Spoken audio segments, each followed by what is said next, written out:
Hello and welcome everyone to the world famous Adventurers Club of Los Angeles. My name is Andrew Medina. I am member number 1212 and I'm so glad to be your host for the evening. We've got another great program coming at you tonight. I'm joined by the one and only Philip Henderson. So without further ado, let's dive right in. Philip, welcome to the Adventurers Club. Thank you for being here. Thank you.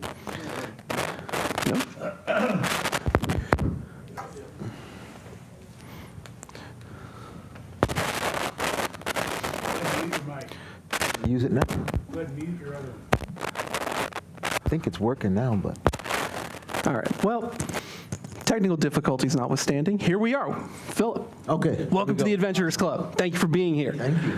Thanks for having me. Now, this is your first time at the Adventurers Club, right? I did not even know that the Adventure Club existed until. Well, welcome. Thank you for being here. What do you think of it so far? Well, interesting. Sure. Yeah. I have something for old stuff. Yeah. Yeah. Well, so do we. We have a lot of things for old stuff here. Yeah, absolutely. Yes. So let's talk about you. I want to start, way back, way at the beginning, your early life. Where'd you grow up? Yeah. And what was, tell us a little bit about your childhood. So I grew up in San Diego, California. Born and raised in, I can date myself, 1963 I was born. I'm sure your sister, who is in the audience, would date you for us. Sitting right here in the thing. But, I try to tell people that, most of us in this room know what our society was like in 1963, what our world was like in 1963. Mm-hmm. And that was the society that I was born into. And so my first years of life were an all-black neighborhood and all-black school. And it was school, home, and church. Okay. That was it. That was the community. Yeah. Did you have much experience, did you have much opportunity to do outdoor activities like you do now? No, I didn't grow up with that. But, my father actually he moved us from Southeast San Diego to, can we go back one slide real quick?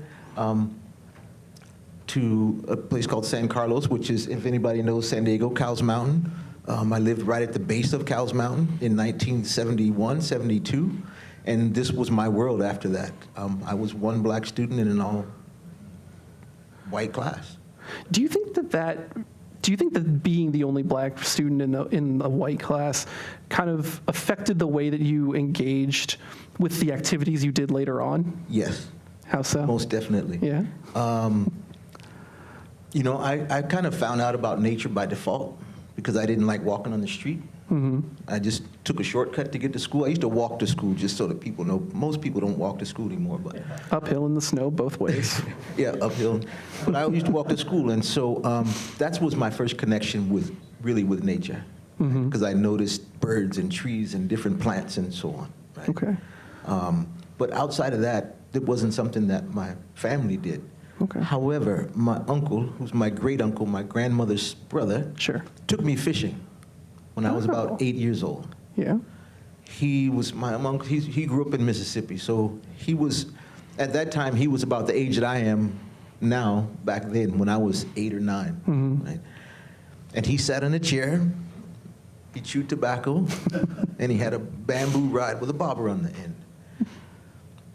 That was cool, but I noticed other people doing something different, and that was, they were doing this, right? So I'm like, that's what I want to do. I want to do that. Sitting in a chair was boring. Uh-huh. So honestly, I started fishing. I would get up in the morning, ask my sister, she knows. Yeah. I would leave a note. She nods. I would leave a note on the refrigerator, gone fishing. Uh-huh. And I'd ride my bike to the lake. You couldn't fish before the sun rose. Right. So I'd wait and I'd fish, and then I'd come home and then go play baseball or football. Oh my gosh. Yeah. So that's the effect that it had on me. Yeah.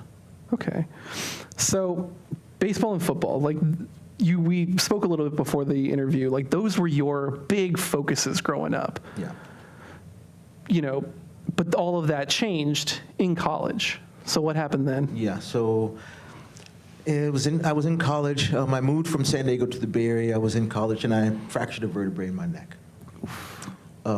Game over. Yeah. Right? No kidding. So for the next year and a half, I was disabled. I didn't work. I didn't go to school. I didn't do much but sit around and feel sorry for myself. Depression sets in, bad habits, things like that. Sure. But what I had to fall back on was fishing. And so I would go to a state park and go fishing. And I learned that there was a ranger. Like, wow, a ranger, what, you work? You do this for work? Like, that's amazing. When do I learn more of this kind of stuff? And I was in the North Face store buying a pair of boots, and the guy gave me 2 telephone numbers.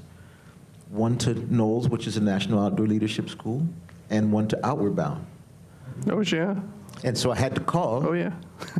Because this was, again, it's the early 90s, so I called and had them send me the catalog in the mail. Because the internet didn't exist at that point. It did, but not to the level which we have now. Right. And the Knowles catalog came in the mail first. And when I opened it, that was my introduction to the outdoor industry. And I'm like, I want to do this. Climbing and skiing and boating, all that stuff. Like, I had never known what that stuff was, but I want to do it. Okay. And so I was actually working at, who knows what Price Club is? Oh, yeah. Huh? Okay, yeah. Back in the days, I was working at Price Club.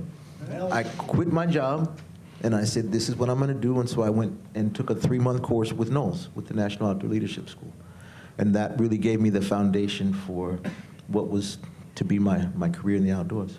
Mm-hmm. Mm-hmm.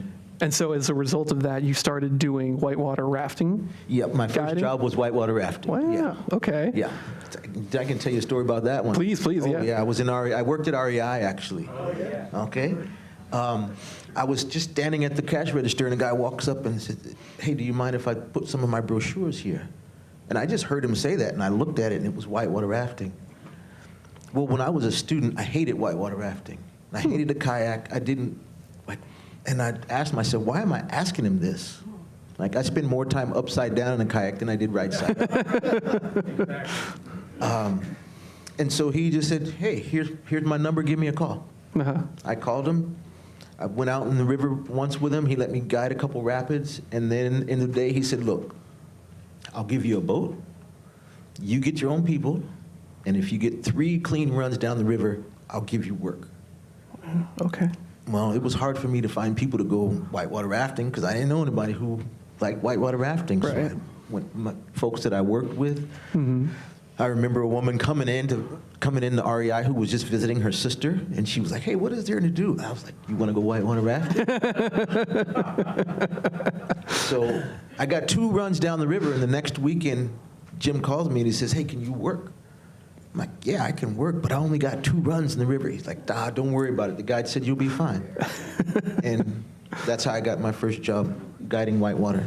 There's the picture right there. That was on the Stanislaus River. Oh, yeah. Yeah. Mm-hmm. Camp 9 run, which previously to that year had been underwater because the dam had just been built and they flooded it. But then California went into a drought over the next couple of years.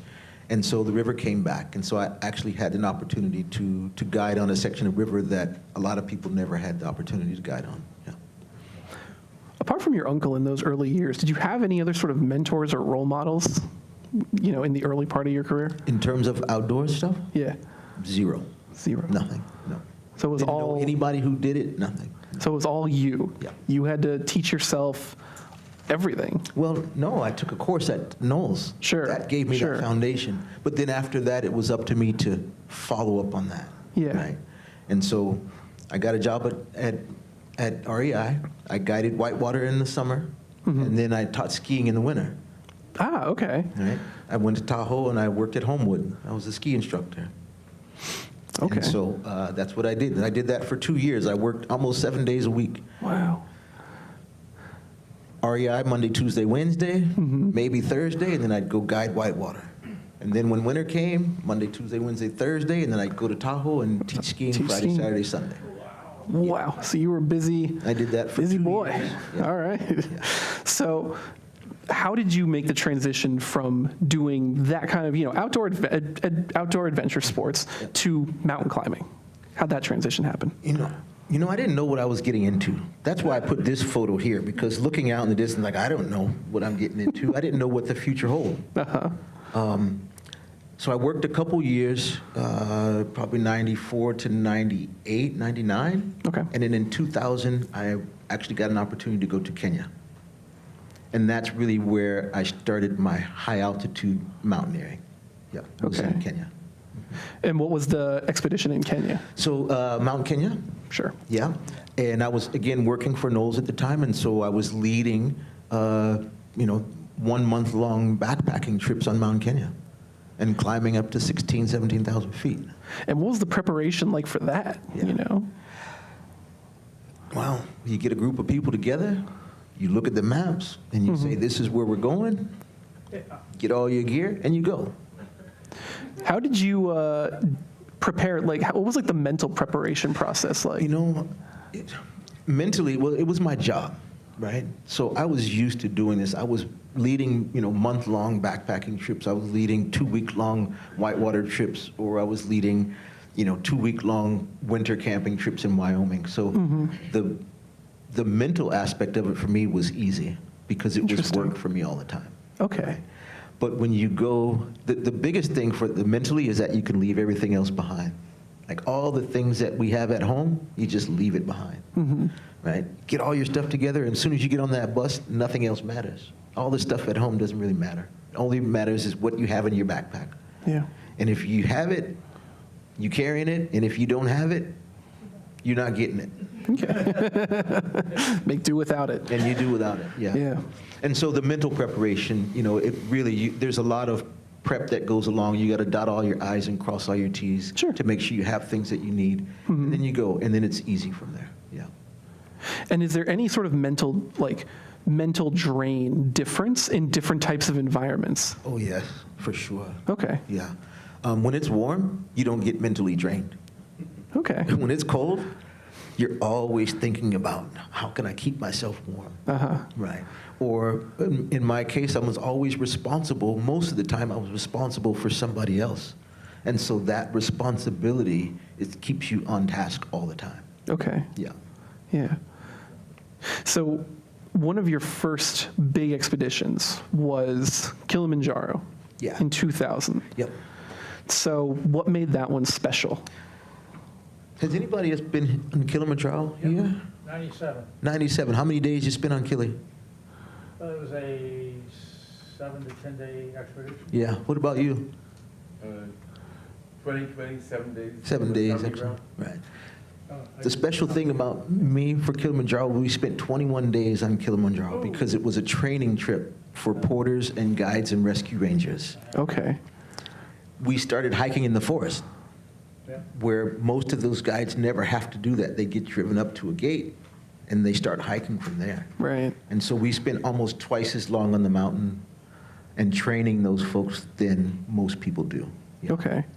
The other thing about that experience was that was in 2000, and so I think maybe the next slide, I'm not sure, but on Kilimanjaro there was a lot of snow Okay. at that time. Oh, in yeah. 2000. Can we pull up this picture of the Kilimanjaro with the snow, Phoebe? Keep going. No. Go again. Another one. No, it's like a wide shot with like a bunch of snow in the distance.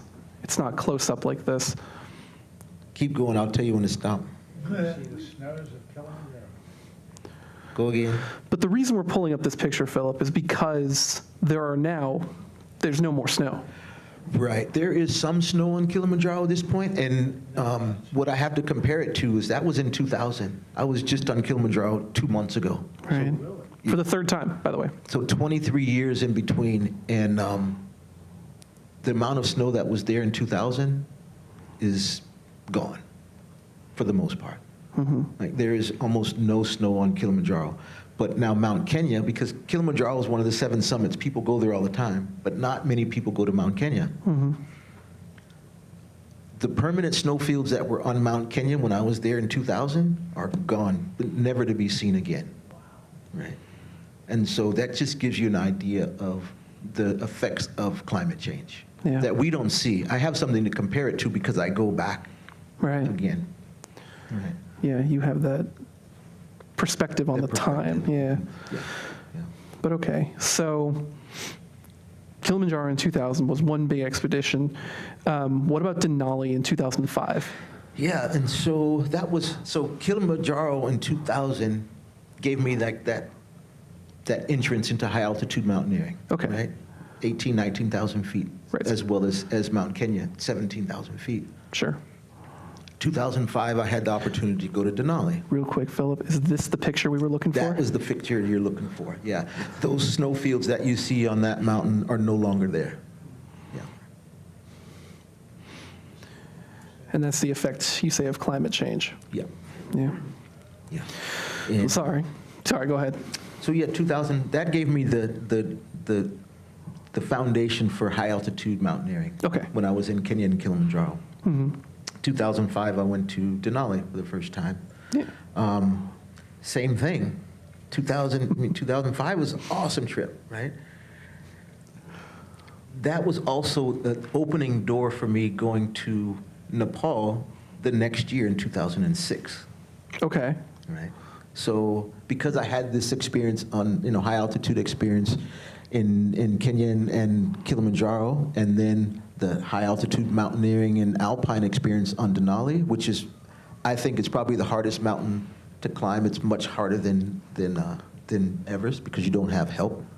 Okay. There's no porters. Right, there's no Sherpas. There's no Sherpas to carry your stuff for you. Nobody to set up your tent. Nobody to cook for you. All of those things. It's all you. It's all you. Yeah. And so the next year, 2006, I went to, just go back one photo real quick. I went to this small village in Nepal. The name of this village is Fort Say. Has anybody been to Fort Say in Nepal? Okay. It's kind of off the beaten path.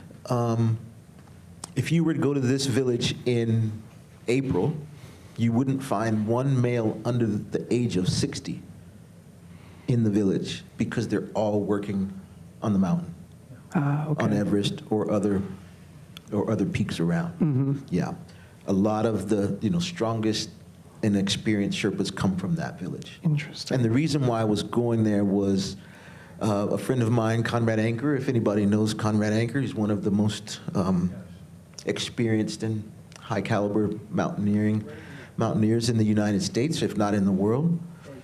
And he started a program to help train Sherpas that are high altitude workers. Yeah. And so I started volunteering for that program in 2006.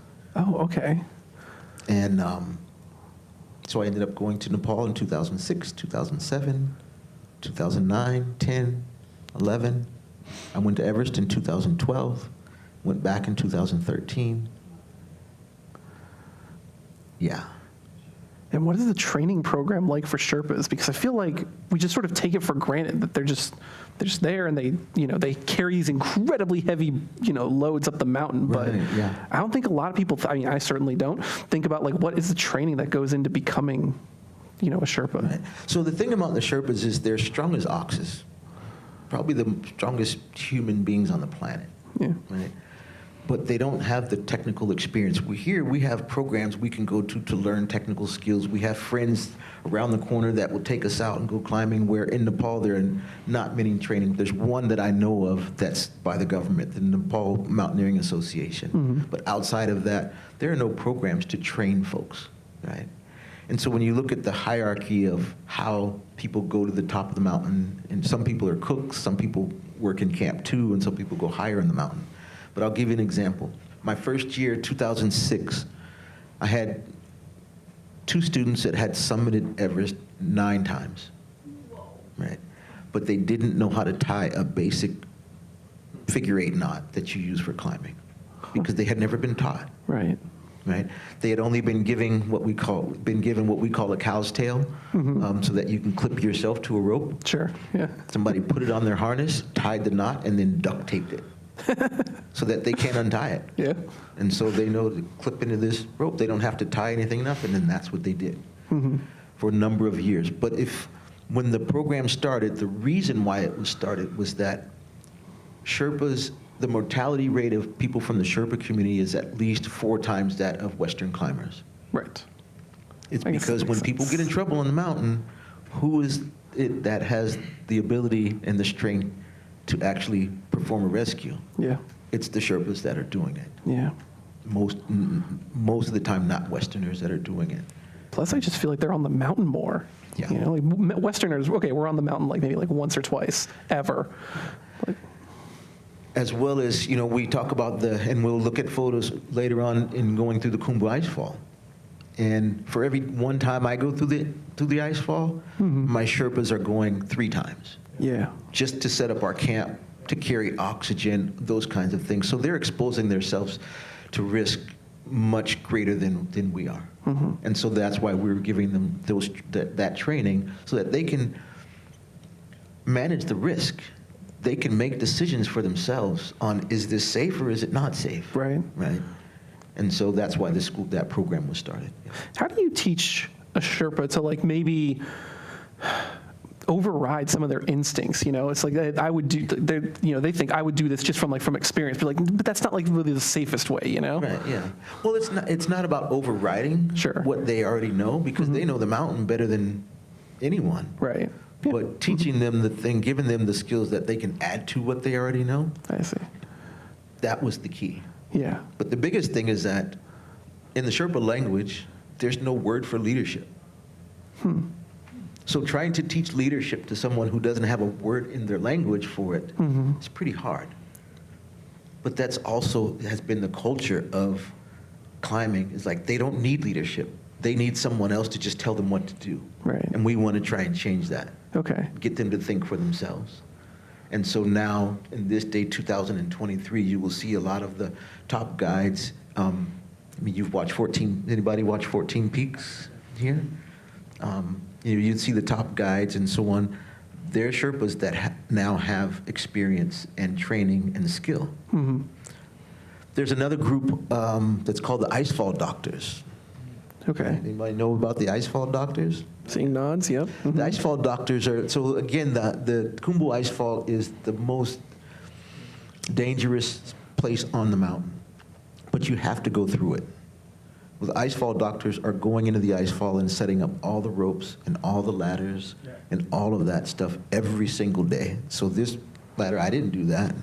Somebody set that up for me so that I can walk across it. They're in the icefall 1 in the morning, 2 in the morning, before anybody else, because again, the icefall is moving, right? It's a river, it's a frozen river. So today that ladder might be there and span across that crevasse, but tomorrow maybe that stretched a little bit because the ice moved and that ladder is no longer there. So the Icefall Doctors have to go in and repair that to get the route back in, and they're doing that daily. Daily. Yeah. I want to talk about your expedition on Everest, but real quick. We've talked about kind of 3 of the 7 summits so far. How many of them have you done? 3. You've done 3. How many, okay, if they were people, how would you characterize their personalities? Ooh. Wow. That's a hard question. We can get back to it. But, okay, so I'll start from Kilimanjaro. Okay. It's kind of a sleeping giant. Interesting. Okay. People think, oh, it's Kilimanjaro, it's easy, right?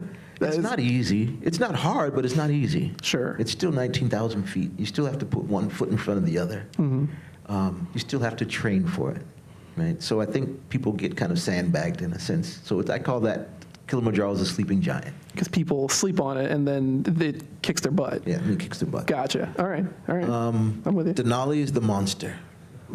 Okay. Yeah, it's a cold monster, right? You fly into the glacier, you get out of the plane, and everything you need is there, and it's up to you to get it up and down. Gotcha. Yeah. Okay. And it's cold. Everest, I would say it's sacred. Sacred. Yeah. It has, it holds sacred meaning for the Sherpa people. Sure. And for me, I had been to Nepal 5 times, 6, 7, 9, 10, 11, 5 times before I went to Everest. Right. I think it was the second time I went to Nepal that I actually felt like I had been given permission by the mountain itself, not by the people, but by the mountain, to actually climb it. Most people don't wouldn't even understand that. Right. Yeah. Well, so I wanted to ask about that because, there's a saying, axiom in mountaineering that the mountain calls to you. Did you feel called by Everest or any of the other mountains you've done? No. Not at all. I don't feel called by it, but I feel like I'm at home in it. Okay. Yeah. And given permission by the mountain to scale. But only Everest. Only All Everest. The other ones never Only felt anything close to that. Okay. But for Everest, for some reason, that's the way it is, because I feel that the people, the culture, and the mountain are all connected together. Okay. Yeah.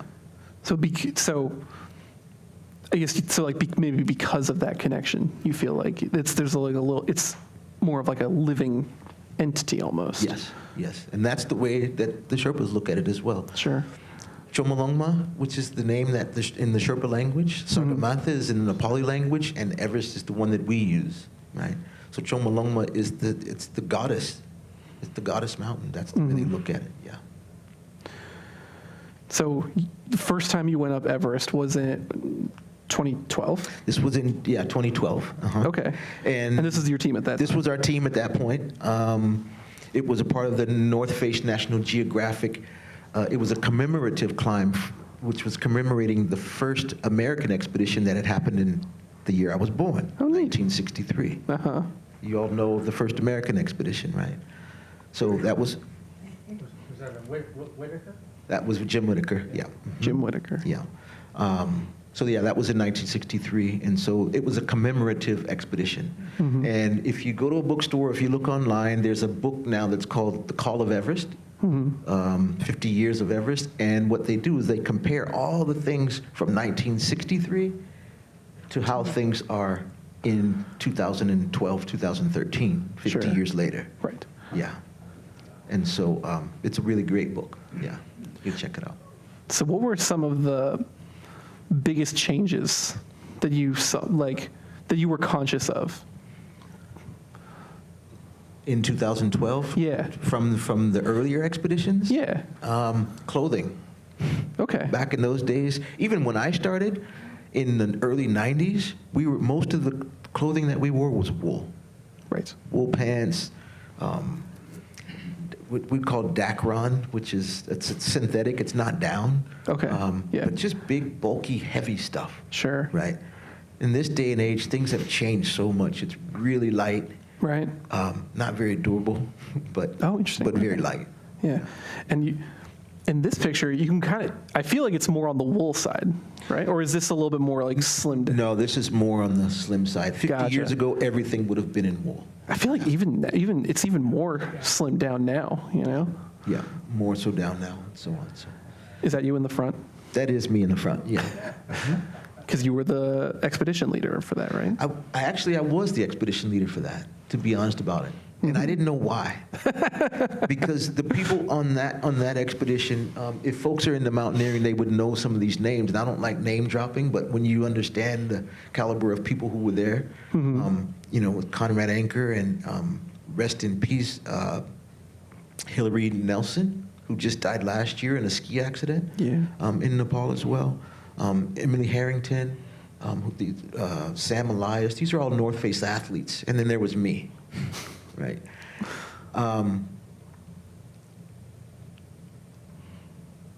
It was a high caliber, and that's why I was like, I don't know if I'd ever go back to Everest. I didn't summit. I went to Camp 3, 24,000 feet. Okay. But we had 5 other team members that summited.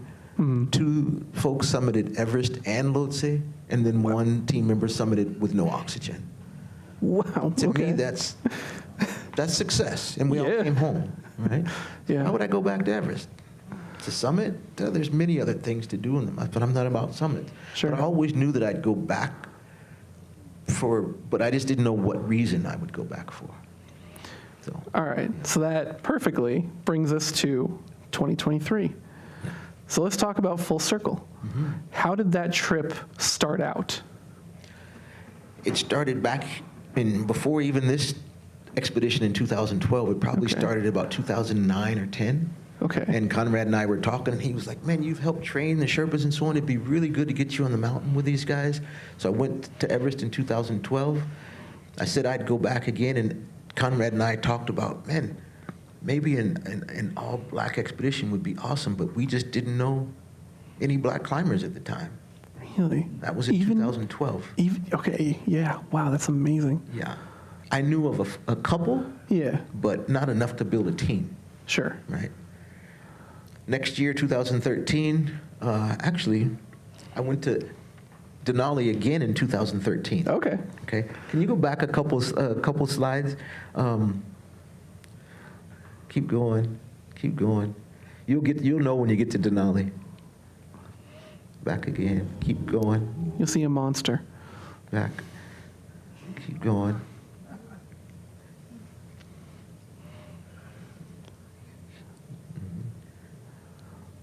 Keep going. Keep going. Keep going. You guys get to see all the fourth stuff that you missed. Keep going.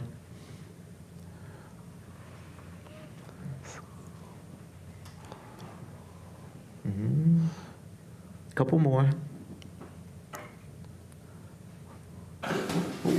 Yeah, there we go, right there. Yeah. This was in Denali 2013, and I had guided in 2005. When you guide, you don't ski. I'm a big skier, Yeah, sure. but guiding, you're on snowshoes Okay. because most of your clients can't ski anyway. Oh, okay. Gotcha. So I wanted to go back to Denali, but I swore I would not go on snowshoes. You want to ski this time. I want to ski this time. So I went back on a personal trip with Conrad as well. If you see in the corner there, this was a fun trip, and this is the reason why I wanted to go on this trip, because I need something fun. I'm tired of working and being responsible for people. I need something for me. Sure. We set up a miniature golf course at 14,000 foot camp. That's why you see me with a putter in my hand. It was just fun. Yeah. And so that was 2013 13? that I went to to Denali again. Right after that trip, next slide. We might need to go all the way back up to the front here. No, I think she's good. I think it's the next one up. Okay. It's in there somewhere. It's in there. But Anyway. the next year, I was like,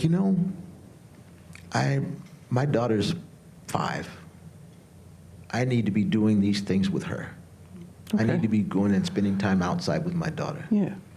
And I was actually working this trip, which was actually training another young people who were all people of color, outdoor skills. The same thing that I was doing with the porters and guides in Kilimanjaro. The Right. same thing I was doing with the Sherpas in Nepal. Now I'm doing it at home, teaching them how to fish, how to feed themselves. Right? Yeah, we go fishing, teach them how to cook fish on a fire, but also environmental things, right? I think the next slide, this is, we were off-trail hiking. There's no trails here. Uh-huh. And we come up to a fire ring, and this fire ring had probably been there for 50 years, Yeah. right?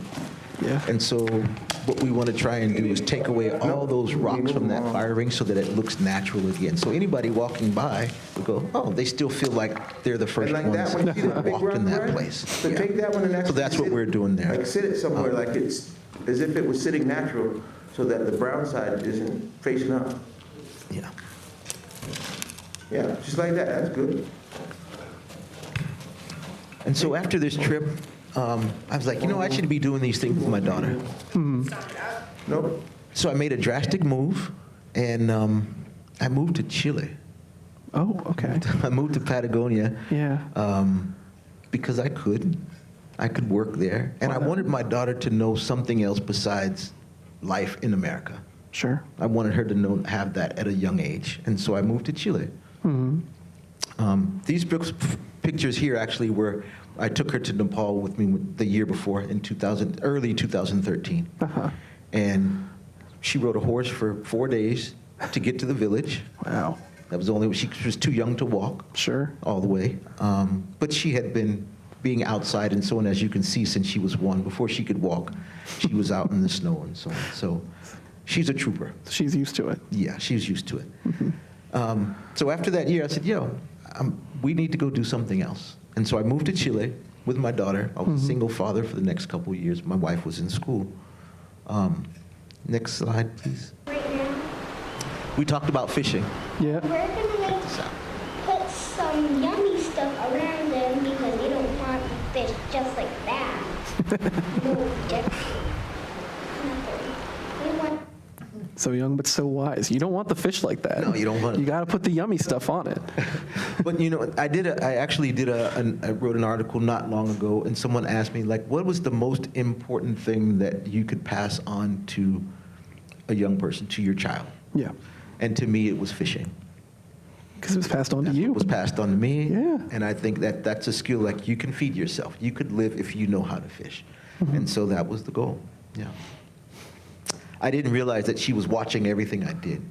Whenever I'd go fishing, I'd give her an opportunity, like, do you want to go with your friends or you want to go camping with me and go fishing? She's always wanted to go camping and go fishing with me. And then one day she said, well, I want to learn to fly fish. I'm like, okay, great.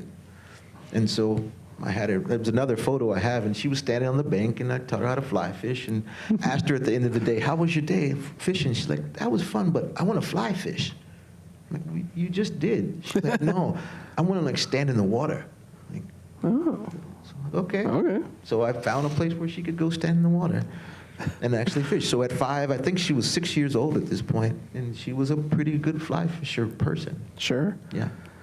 But that was, to start at home is what I'm saying.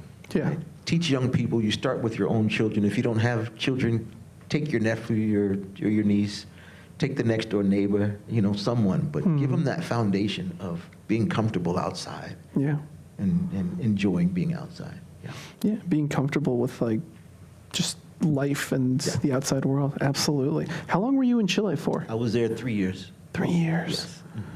And my daughter went to kindergarten, first grade, second grade in Chile. Okay. I think Spanish is her first language, not her second language. She was fluent in 6 months. What city were you In Coyhaique. It's far south it's a 3-hour flight from Santiago to Balmaceda, which is in the Aysén region of Chile. Yeah. Does your daughter still fish? She does, yeah. Not much, but she's 15. Okay. Yeah. All right. You guys know what 15 is like, huh? But okay, back to you in full circle. Yeah. So the planning of the trip started way earlier than the actual expedition. Mm-hmm. So I guess how did you gather together the team you eventually went with? Because it was 11 people, right? Yeah. And you started out with 2, 1? Well, I started out with 3. 3, So okay. I moved to Chile, Yeah. came back to U.S. I had been disconnected from the outdoor industry and so on here in the United States. Came back. I was in Ouray, Colorado on an ice climbing trip, and was a mile up a road somewhere. Sure. And I turn around, and I see some other people behind me. They were other black people. Like, yo, you just don't see that mostly at any places doing outdoor things. You don't see other black and brown people. Right. It's like, yo, I'm like, yeah, my name's Phil, and he's like, Henderson? It's like, yeah, how do you know me? He's like, oh, did you get the email from Conrad? I'm like, no. He's like, something about Everest. This was in January of 2019. Wow. Okay. And so the next week, he forwards me this email from Conrad, and so Fred and my friend Manoa had been climbing with Conrad for the last 2.5 years. Okay. While I was in Chile. And Conrad says to me, man, I think they would be a good fit for the Everest team. And that's kind of when it started. It was Gotcha. January of 2019. 2019. Okay. Yeah, okay. We started the process, and then another friend of mine, Dom, his name's Damon Mullins, and he had been climbing with Conrad as well, so there's 4 of us. Okay. But when Conrad and I talked, we want this expedition, the team, to be gender neutral. We wanted as many women as we had men. Sure. Finding black women with mountaineering skills was very hard. Right. But because I had been on Denali in 2013, there was another expedition called Expedition Denali, which was put together by Knowles, National Outdoor Leadership School, Oh, yeah. who I had worked for. Yeah. Ended up working there for 21 years. It's all coming back together. Coming back It's together. all coming back. Full circle. Full circle. Right, full circle. they put together this expedition. I wasn't on the expedition, even though I was an employee, Okay. but I was on the mountain at the same time.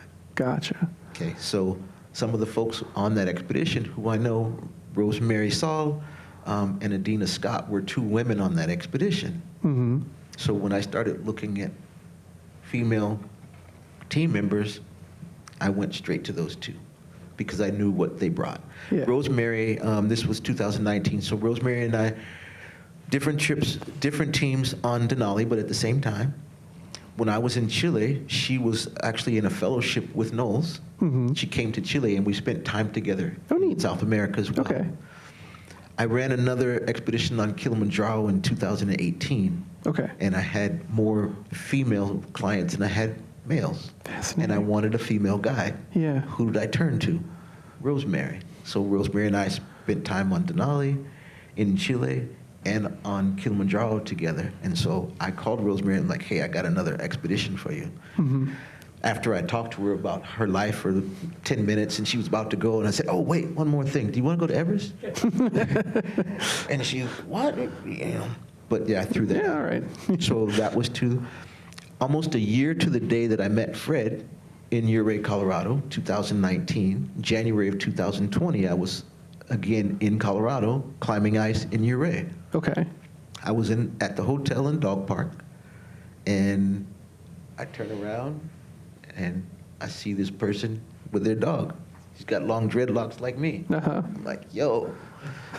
And we talked and we, exchanged phone numbers. And about a week later, Manoa calls me and says, hey, I just met Eddie. I think he'd be a good fit for the team. Not knowing that Eddie and I had just spent time a week earlier. Uh-huh.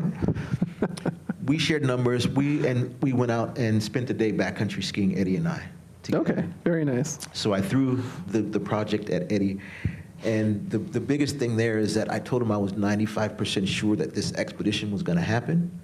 He took that as we have 95% of the funding that we need. So he was like, I'm in, right? Done, Not yeah. knowing that we had $0 Yeah. to put together for this expedition. But fortunately, he came on board. That was January of 2020. Yeah. 2 months later, March 2020, April 2020, Yeah. everything came A to a date halt. that shall live in infamy, yeah. Everything started. So it just gives you an idea of how far back we started and what we had to go through in order to get where we are. Right. Yeah. I almost just stopped. I was furloughed from work. School wasn't happening. My daughter was in and out of school, dealing with mental health issues and so on. Sure. I'm asking for, hundreds of thousands of dollars to go climb a mountain, and people around the world are suffering. Yeah. It doesn't make sense to me. But what's the worst can happen? We just push it. We have faith and we push it forward. Mm-hmm. And so that was Eddie. Then we have those other folks. And then again, we still wanted more folks, right? Another female we wanted, Abby Dion, owns a climbing gym in Florida. Ah, okay. Right. Okay. She's not an alpinist, she's not a high altitude climber, Sure. but she's a climber. She's a climber. Right. And she has the passion to climb. Mm-hmm. And so Sam Elias, who I had been on Everest with in 2012, had a relationship with Abby. Okay. He called me and said, hey, I think Abby will be a good fit for the team. Abby and I talk. Come in. You didn't go backcountry, you didn't go skiing with her and then throw No, it we at her didn't at the go end? skiing with her, no, but we did run a shakedown trip. We did 2 trips prior. Actually, we did 3 trips prior to the expedition. One was to Highlight Canyon, and that was Gotcha. again would have been in 2019. That was ice climbing, skiing in Montana. Ah, And then there okay. was this trip to Rainier, which was in July of 2021. Okay. And so that was, we still didn't have the full team at this Right. point. There was another gentleman, Thomas Moore, Thomas is, he has climbed 4 of the 7 summits Okay. now, and he was already on his way to go to Everest. Sure. And he found out about our expedition on Instagram. Ah, okay. We had a conversation, and I knew what it was like to be on Everest as a black person on an expedition Sure. from 10 years ago. And I knew that we were going to make this expedition happen. And if Thomas didn't go with us, the expedition he was going to be on, he was going to be the only black person on that expedition. And it's like, nah, I think you should come with us, right? But the biggest thing there was Thomas said something to me that was like, you need to be with us. And he said, I want to be a part of something bigger than myself. And so it's like, yeah. And that kind of rounded out our team. But then there was KG, who's from Kenya. Okay. And KG has more experience than I do, and he's a little bit older than I am. That's But he's from Kenya. I almost don't believe you when you said he has more experience than you. You think about it, KG has been working for Knoll since 1989, and he has 900 weeks in the field, meaning 900 weeks of sleeping on the ground. Okay. So you think about, you do the math, it's about 13 years, Yeah. right? It's a lot of experience. It's a lot of years on the ground. A lot of sleep. So I called KG, and he was like, I'm old, and my knees are bad, and I don't want to do it. He's like, I know another Kenyan who can go. I'm like, I don't want another Kenyan. I want you, because I know what you bring to the table in terms of experience and leadership and those kind of things. And so KG came on board, and then we wanted to document this trip as well. Okay. And so looking for high altitude photographers and cinematographers who are people of color don't exist in the United States. Right. And so I kind of looked around, and there was one person I knew. He had actually had been to my house previously, but I wasn't there when he came. Where were you? I live around a lot of good mountain biking, and Gotcha. some friends will just come and leave their cars at my house and Okay. so on. So Evan Green came on board as another team member as well, and so that kind of rounded out our American, our team from this side. Gotcha. But then the way I looked at this expedition is that we didn't have two teams. We didn't have a climbing team and then a Sherpa team. We were all one team. One team. All the folks from the Sherpa community, they were friends of mine. They're like family. I've watched their kids grow up. They've seen my daughter. My daughter's been there. My wife's been there. Some of them have been to my house as well. And so I wanted our team and our Sherpa community to be connected. Yeah. So we actually ended up going to Nepal in January of 2022, 3 months before the expedition itself, Okay. just to build that community Gotcha. of climbers. Okay. The one thing about that is one of our teamers didn't come back. Dom ended up staying in Nepal from January Okay. and stayed all the way through until we came back for the expedition in April. Oh, nice. Yeah. Okay. Yeah. And so hang on one second. So you're talking about assembling the dream team, but it sounds like you all come from all over. Yeah. Is that right? Yes. So how did you train together, or how did you build that? How did you become a team? Yeah. There's this thing called technology. Never heard of her. Yeah. Zoom calls, right?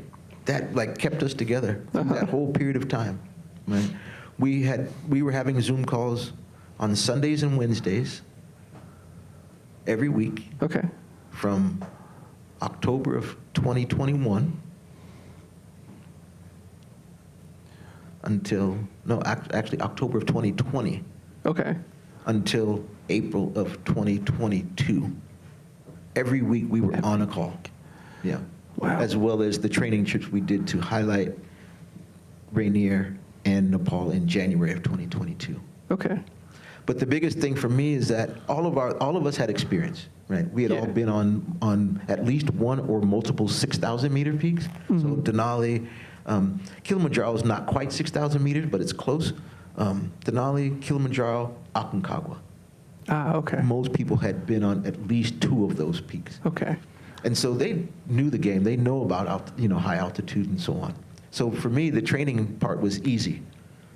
Okay. Not easy, but easy to say. Right. What you need to do is you need to be ready to climb 12,000 feet in 5 days. Because that's what you do from Everest Base Camp to the summit. Right. Is 12,000 feet in 5 days. In 5 days. And so that was what everybody had in their mind. Okay. And did you ever have any doubts of people's readiness or preparedness? No, actually. I didn't. I knew that everybody was doing what they needed to do.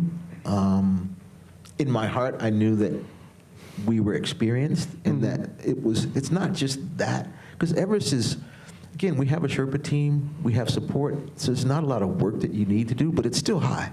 It's the altitude that gets you. Yeah. The other part is you need to have some luck on your side. Rather be lucky than good.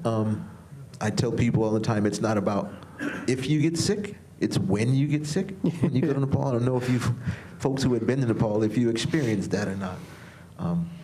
But for the most part, it happens to almost everybody. You get sick at some point. Okay. If you get sick earlier in the expedition, you have time to recover. It's better, yeah. Yeah, yeah.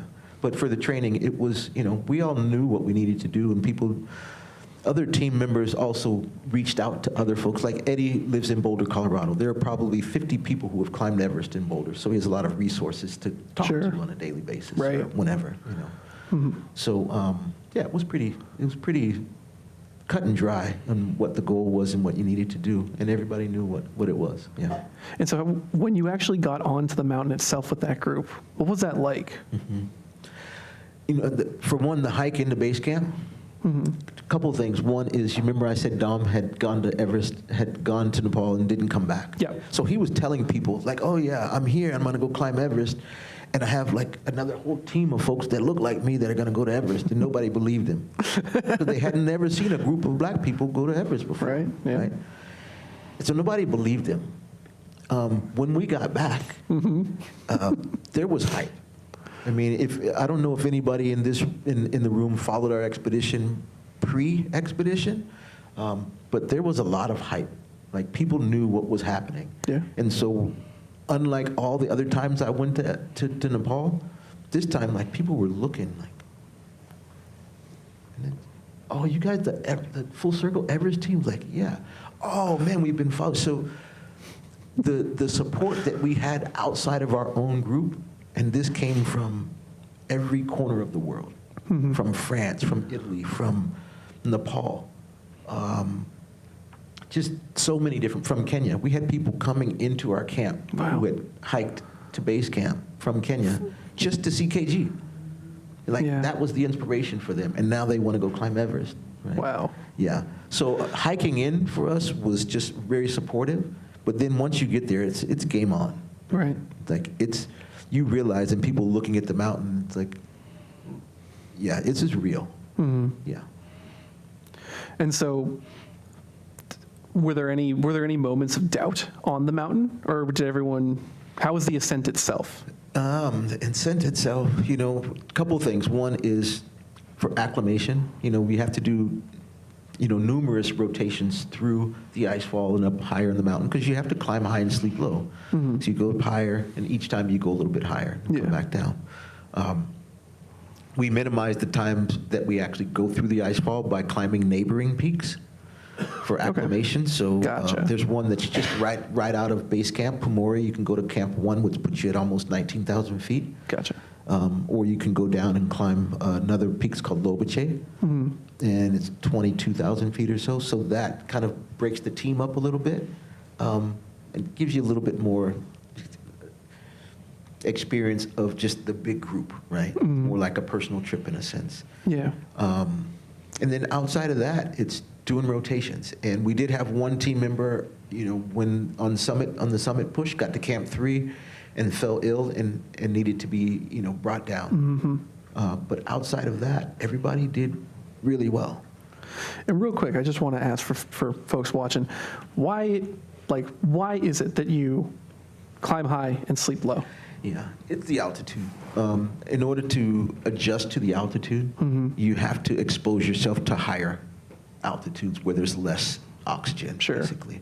So when you get to that point, your body says, oh, wait a minute, something's going on here. I can't get enough oxygen. I need to do something. And your physiology changes. You start creating more blood cells, actually, that carry oxygen. And so when you do that, and you go to 20,000, 25,000 feet, your body is like, oh, I need to produce more blood, more red blood cells, and then you come back down, and it's still producing those red blood cells, and you feel really good. So the next time you go up, you actually feel better. Okay. You can adjust to the altitude more. So that's the reason for going up and down. Sure. So how did it feel when you all summited, or except for that one team member? Right. Yeah. Well, even myself, I didn't summit this trip. You didn't summit? No, I didn't even climb this trip. We talk about leadership, Yeah. right? And I knew hiking in that I needed to play a different role as the leader of the expedition. Okay. So that, because it was not about just my own personal success, it was about our team's success. Sure. And so in order to make that happen, I felt like I needed to play another role so that all the other team members could do three things: eat, sleep, and climb. Okay. Yeah. Yeah. And so that's what I did. Was there any sort of, regret's the wrong word, but did you ever wish you could be up there with them? Oh yeah, for sure. Yeah. Like I don't have any pictures of myself above the icefall with my teammates. Right. Right? Yeah, you want that. You want to be able to just have that camaraderie and be sleeping and, all of those things. But I also I know in my heart that when they win, I win. So it's not about reaching the summit. It's a team effort. And so how did you feel when they reached the summit? Oh, it was awesome. Yeah. I took on the role. My biggest role was when you summit, I'm gonna get a radio call, and as soon as I get the radio call, I'm gonna call your significant other, whether it be your wife or your husband or your boyfriend, girlfriend, or your mom and dad or whatever. I'm gonna call them and say, hey, this person summited, right? Mm-hmm. And so that was a part of my role during summit day. It's like I'm sleeping with one eye open, one eye closed, because I'm afraid that I won't hear the radio call. Right. Right, because I just don't know how good it will be and so on. And I think Manoa, who was the youngest person on our team, summited first in kind of record time, basically. Mm-hmm. And when the radio came in, it was loud and clear. Like Okay. the person outside of my tent actually heard it as well. So Right. cool. And so that happened, 7 times. And so each time it's like, okay, great, one person summited, but there's still 6 other people out there. Mm-hmm. Right? So you can't celebrate too quickly. Right. Right. So every time someone summited, I'd get a call, I'd make another call or send an email, Mm-hmm. and by the next morning, everyone had summited, and some folks were down at base camp, some folks were in camp 2, but we still had 2 people at camp 4 in the death zone, Okay. 27,000 feet. Right. Just tired. And that's usually what happens when people die on Everest. A lot of times they summit and they can't make it down. Right. Right. Mhm. So we were still on alert at that point. The next, probably 10 o'clock the next day, everybody was down, Okay. and we were successful. Yeah. Right. That to me is success. It wasn't the summit that was successful. It was everybody getting down that was the success. Right. Summit, you're only halfway there. Right. Exactly. Still got to come back down. Yeah. So how have you seen this trip impact the world, impact others? I wish I could show you more pictures. Again, it's not just domestic, it's global. And it's not just in the outdoor industry, it goes beyond that. And when I say that, I mean, I've done Zoom calls with kindergartners, Yeah. like kids in Chicago who have drawn pictures and say, I want to try mountain climbing. So just to have that kind of imprinted in their mind that they want to try mountain climbing at 5 or 6 years old, to me is an impact on that, Absolutely. But I've also had 70-year-old women who said, you were such an inspiration, and through this, we developed a women's hiking group. Mm-hmm. And now we go out and we go hiking every week. That's So, cool. from 5 to 70. That's so great. And not just black and brown people. This Yeah. is everybody across the board. Sure. Sure. From Australia to, Thailand. And Yeah. so it's, I don't think there's been a month that I haven't seen someone or gotten an email or talked with someone who says how inspiring that expedition was. Sure. So Philip, I'm drawing to the close here, but before we do, I want to ask, are there any expeditions coming up for you? Anything in the works? No, I keep saying it. My daughter's my expedition now. Sure. That's what's next. She's 15 years old. It's like I gotta be there. But expedition-wise, me personally, Yeah. Like I said, I'm a skier. That's what the only thing that'll probably get me up at 3 o'clock in the morning is to go skiing or fishing, one of the two. But a skiing trip in Greenland is kind of what we're looking at. Okay. Yeah.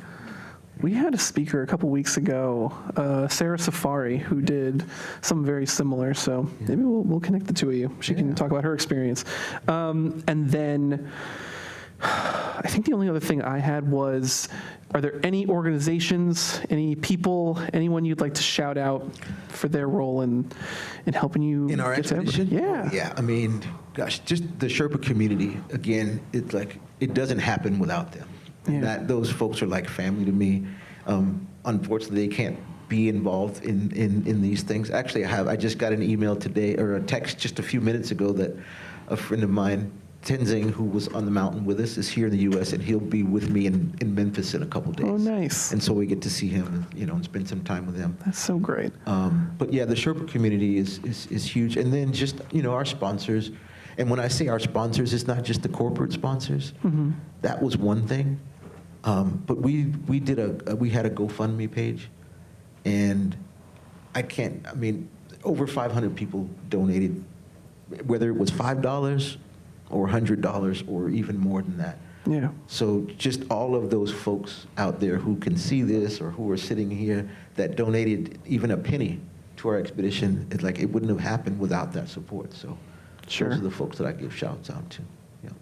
And of course my wife, who deals with all Of course. my trips going different places. The families can't do without them. Mm-hmm. Is there anything else that you would feel remiss if we didn't talk about? Really, I think I hit everything. Okay. And it really, the thing that I want folks to take home is, for one, we're living in a different world. Climate is changing. Yeah. And Everest is one example of that. Kilimanjaro is another example of that.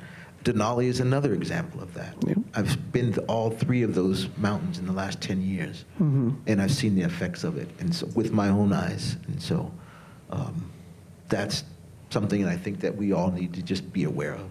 For sure. Yeah. Well, thank you, Philip. That's all I have. But now we like to do a question and answer from the audience. So if you have a question for Philip, please raise your hand, and Lance will come around with the microphone. Lance, we got Carlos over here on the left. All right, Carlos, member 1208. So we have a question from a YouTuber watching, somebody on YouTube watching right now.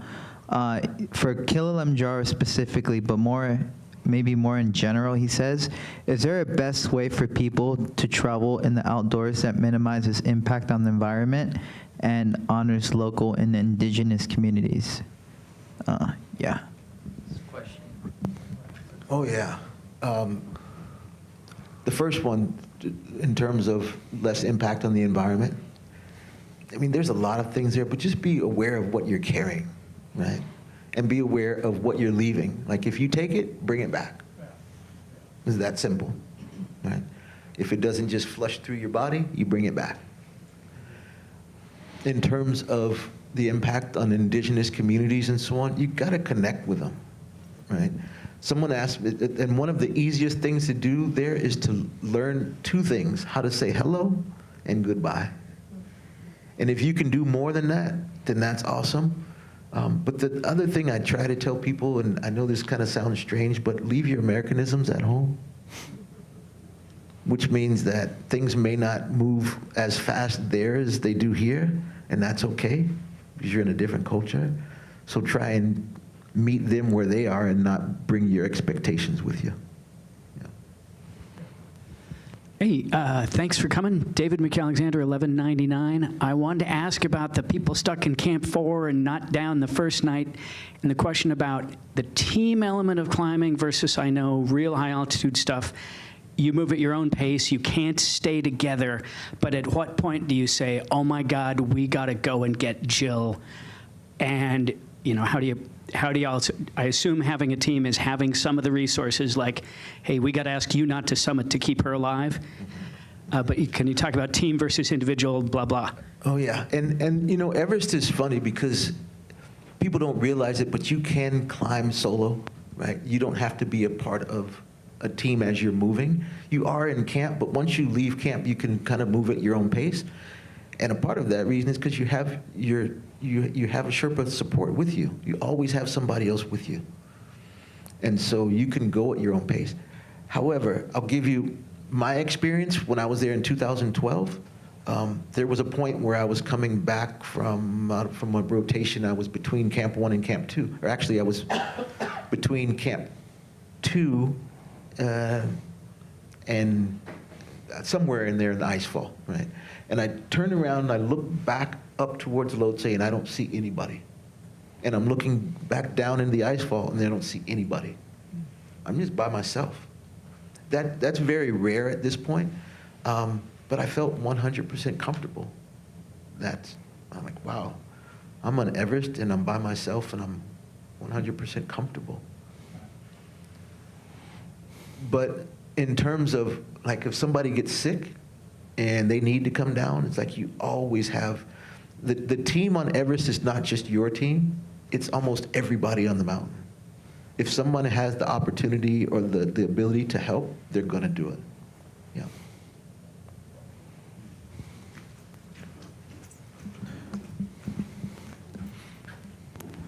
Hi, Philip. Rich Mayfield, 1211. So there's been this video that has recently been going around the internet of an accident on Everest where a couple climbers lost it in some way and just went sliding all the way down. And they passed another climber, this lady, and she saw these bodies basically coming down lifeless. And she was very taken aback by it while she was climbing. And some people were kind of just in their zone and ignoring it. And she's like, is anybody going to help them or whatever? Did you see that video? And if you did, do you have a take on that situation and how that kind of jives with everything you know about Everest? Yeah, no, I haven't seen the video at all. So it'd be hard to comment on that. But it's, think about it. A lot of people are paying a lot of money to summit Everest. It's bragging rights. And it's not easy to give that up to say, I'm gonna go help someone else. That's a part of our society, right? Like, we don't help each other. We're so individualized, right? And so again, that's another one of someone was asking that question about, the impact on local people and so on. The impact on, in Everest season, everybody's local. It's like a village. There's 700-800 people in base camp, right? So everybody's going to be affected by that. And if there's a rescue, everybody gets called, or at least a lot of people do. And so it's hard for people to give that up. It really is, especially when they're just clients that have paid a lot of money.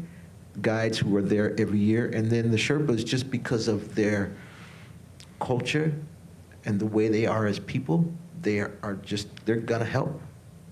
And that's the reason why you have that higher mortality rate in the past, which was, again, the reason why we have the training programs there. So it all kind of connects, but it happens.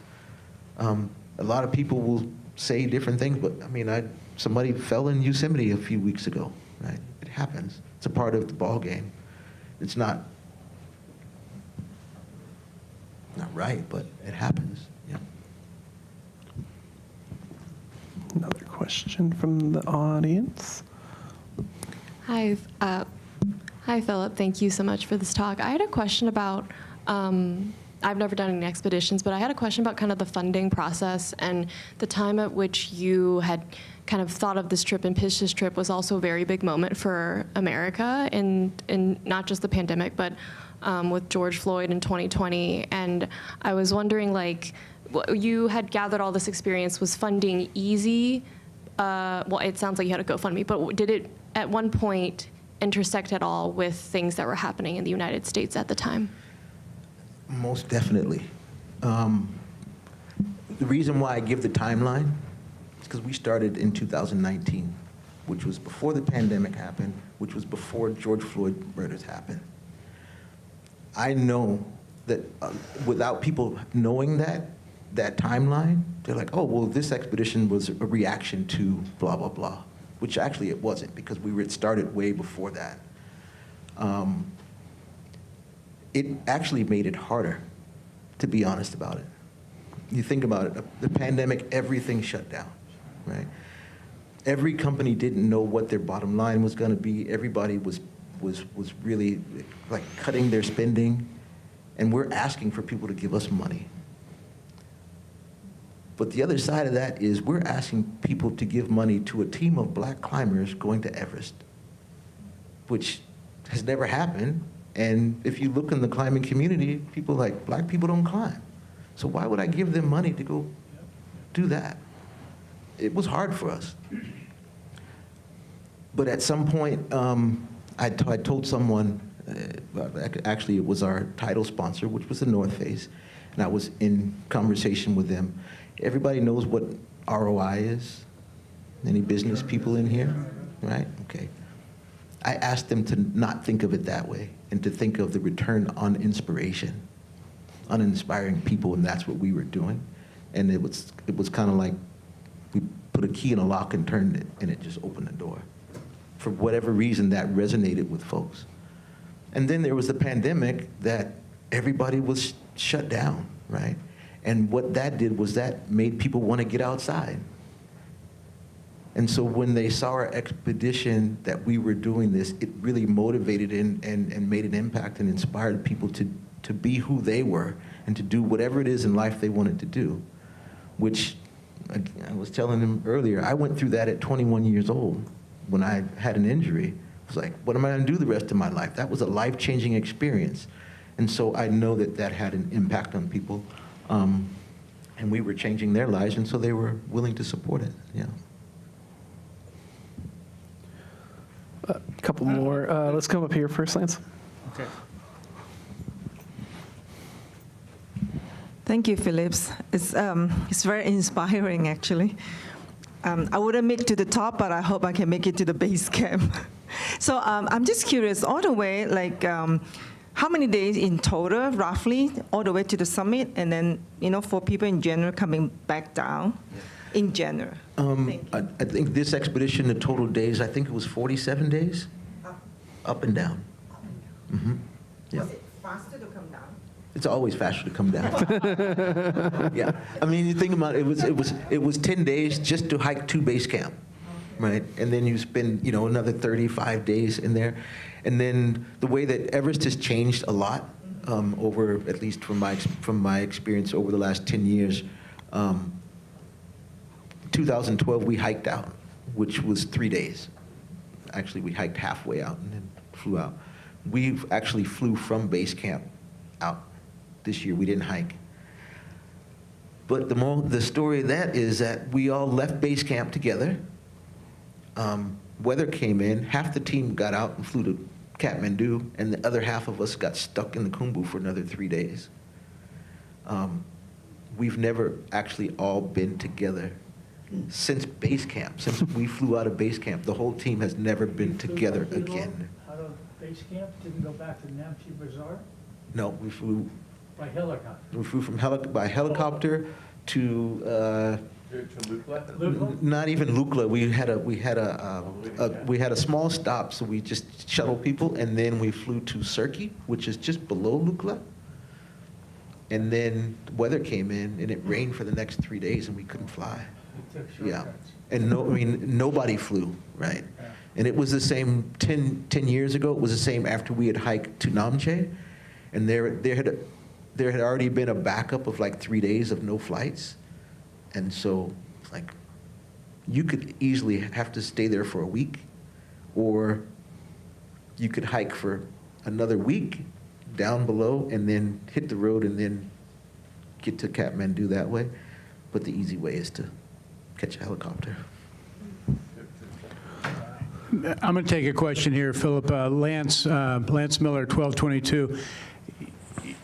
My accolades to you for putting a black climbing group together to do Everest, but I'm curious, and I hope I ask this question the right way. We've all been, I think most people here have been in situations where we've been extremely challenging in high-stress situations, and when you get in that, the color of somebody's skin or their ethnicity or their religion really doesn't matter. You want someone who's competent. Yeah. You want someone who's cool-headed. You want someone who's got the skills. You want someone who's got the strength to get through.